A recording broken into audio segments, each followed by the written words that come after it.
জীবনে আমি ইবলিশ শয়তানের নাম অনেক শুনছি, কিন্তু স্বচক্ষে যে কখন ইবলিশ শয়তান দেখতে পারবো সেটা আপনারা না দেখলে বিশ্বাসই করতে পারবেন না।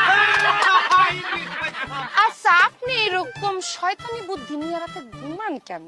বলেন বেআই, এতদিন তো আমি শান্তিতে ঘুমাইতাম, কিন্তু আপনারে দেখার পর আর শান্তিতে ঘুমাইব কিনা সন্দেহ।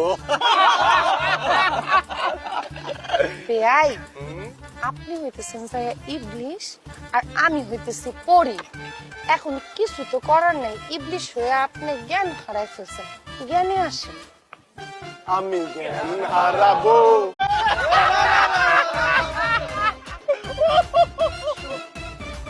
জীবনে আমি ইবলিশ শয়তানের নাম অনেক শুনছি, কিন্তু স্বচক্ষে যে কখন ইবলিশ শয়তান দেখতে পারবো